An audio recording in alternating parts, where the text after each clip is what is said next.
LeSean McCoy, let me come to you, Eagles all-time rushing leader. Sometimes I say that casually, but just so y'all understand, there are a lot of running backs and a lot of organizations, and a lot of teams, and Shady is the all-time leading rusher for the team in question. So let me first put some more respect on your accomplishments and accolades. Hey, thank you. Yes, thank sir. you, brother. Yes, sir. Yes, sir. It's a good day for you, big dog. How impressive was the Eagles' win yesterday?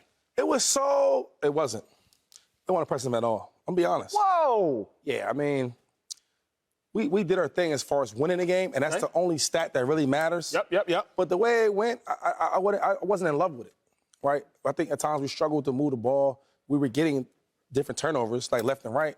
I mean, no quarterback wanted to play quarterback for the Niners. Like, nobody wanted to play quarterback at all. You going in? I ain't going in. I think my elbow, something hurt with my arm. I don't know if it's my elbow. I'm done. The other one get knocked out, Josh Johnson. He gone. Nobody wanted to play. McCaffrey, you want to get in there? Nah, I'm cool. So I just feel like the way we kind of dominated on defense, I didn't see the same thing on offense. Fair. You know, but I won't dive into much into it. Yep. Just because of we had to win. That was the only stat that mattered. Going to the Super Bowl was hard to do. Going to the NFC Championship Game is hard to do. If you don't believe me, ask the guys in blue in the same division, the Cowboys. They'd never go. So for us to even go there and win that game as big, we're going to Super Bowl. Now, I expect to have a better performance on offense, right, collectively. Yep. And I expect us to win that game. What was most impressive to me, and I appreciate you being real, and obviously you are That's all I do. Eagles legend, so right. you probably view that game from a different perspective. The Eagles impressed me yesterday because what nobody will tell you publicly, because it doesn't sound politically correct, defenders during the course of the week have one primary goal: cut the head off the snake. Knock out the quarterback. Yep. Like, we can't really say that publicly because of the Greg Williams stuff that happened with the Saints and bounty and all that. But if I can be real with y'all, in defensive meeting rooms, all week long, it's knock the starter out. And after you do that, knock the backup out. And after you do that, knock out whoever else they put in the game. But that's like robbing a bank, y'all. Like, it sounds good in theory, but there are guys getting paid millions of dollars to keep you from getting to the bank vault, to keep you from getting to the quarterback. It didn't matter. Hassan Reddick, Brandon Graham, Fletcher Cox, it didn't matter. What the Eagles did yesterday was essentially like pulling off a bank heist in national television. Yeah, you want to knock out the quarterback. That's what they say, but you're not supposed to be able to. Trent Williams gets paid $100 million to keep you from knocking out the quarterback. George Kittle gets paid $50+ million to keep you from knocking out the quarterback. And the Eagles knocked out not only one, but they knocked out both. If you cut the head off the snake, the body dies too. And if you knock out the quarterback for the 49ers, well, the team, it went along right there and died with it. So that's what impressed me most about the Eagles. But I will speak to what you said about that offense later. Let me go to you first, Dave. You sound like Greg right there. I got to be honest with you. I hear what you're saying, but at the end of the day, there's a 100% chance of injury in football. We all get that. But, like, there is an expectation, particularly in a big game like this, that you're going to get 60 to 80 plays against the team's best. I mean, Joe Burrow took 5 sacks and got hit 12 times last night, but he finished the game. Yes, credit to the Eagles, and that pass rush is disgusting. Crazy. We didn't give Hassan Reddick enough credit this year for what he was doing. Like, Hassan Reddick has not been talked about with Nick Bosa, Micah Parsons, Chris Jones. Like, he deserves to be in that conversation. They're incredible. But Brock Purdy got hurt on the 6th play of this game. I understand the Eagles did it. I get it. But that's not what any of us signed up for. That's not what anybody was anticipating going into this. You're like, man, I can't wait to watch Josh Johnson and maybe Christian McCaffrey throwing passes on Sunday. So were you impressed by the Eagles? No, and it's not their fault, but midway through the second quarter of that game, I was like, okay, the Eagles are winning this. It's just a matter of what the final score is. Like, the 49ers can't field a competent offense. They just can't do it. So I can't call it an impressive win because of that. I will say, I'll meet you in the middle, because I'm not trying to throw shade at the Eagles, the most impressive season in the entire NFL. I mean, they went 16-1 with Jalen Hurts as their starter. Their depth is incredible. They've got talent at every single position. They are undoubtedly deserving of being in the Super Bowl.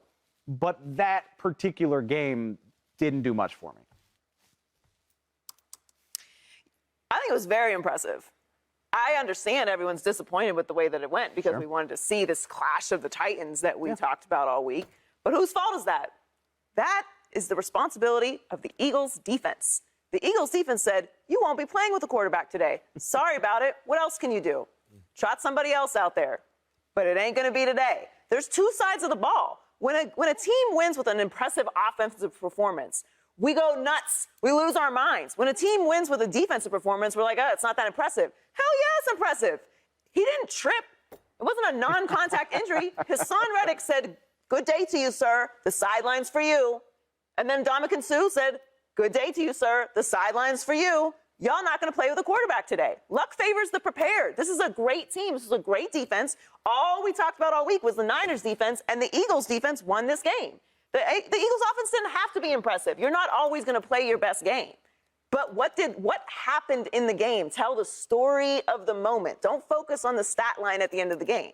The Eagles defense, Hassan Reddick, Ndamukong Suh, and everyone else on that side of the ball played at an extremely high level and removed the Niners starter and backup from the game, which is why they lost. It can be disappointing that we didn't see the game that we wanted to see, but it wasn't an accident. They didn't miss the flight. They were taken out by the other side of the ball. It's not pleasant, but this is a physical game. And the Eagles were more physical than the Niners yesterday. Would you say then, Dave, based on what I hear Joy say and what I hear you say, that those were impressive plays, but it wasn't an impressive win? Like Hassan Reddick getting after Brock Purdy is a hell of a play. Hassan Reddick is a hell of a player. Ndamukong Suh, a hell of a play. But even Hassan Reddick forced a fumble and almost got a sack on the same play. But would you say those were great plays but not great wins? What's the differentiation? I think the thing that changes it for me, and everything Joy said is right, all right? That is their job. But there's when Josh Johnson and Christian McCaffrey are the quarterbacks leading the opposing offense, it gives you such a margin for error. Before halftime of that game, I was like, okay, it really doesn't matter what Jalen and the offense do because the other team isn't scoring more than 7 or 10 points. And so Joy's right. Look, nobody's going to spend a ton of time feeling sorry for the 49ers.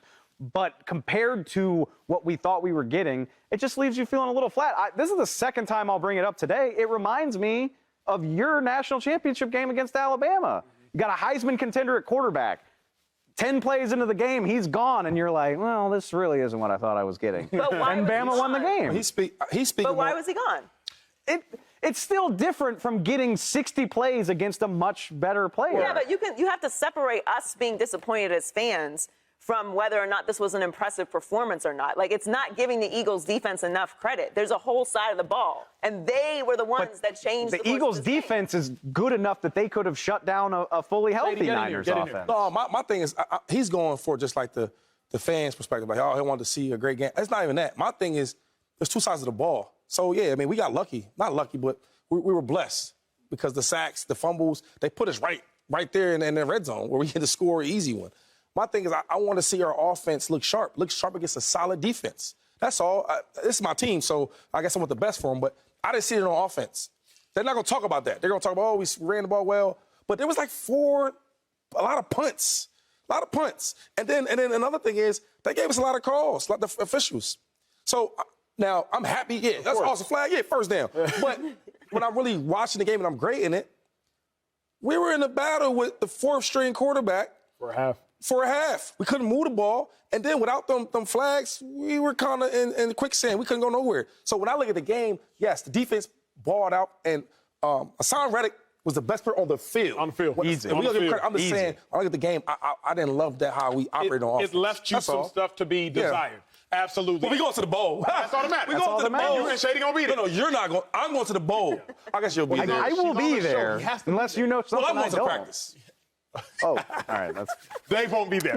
Subscribe here to get the latest from Speak and go watch a few segments from our other shows on FS1.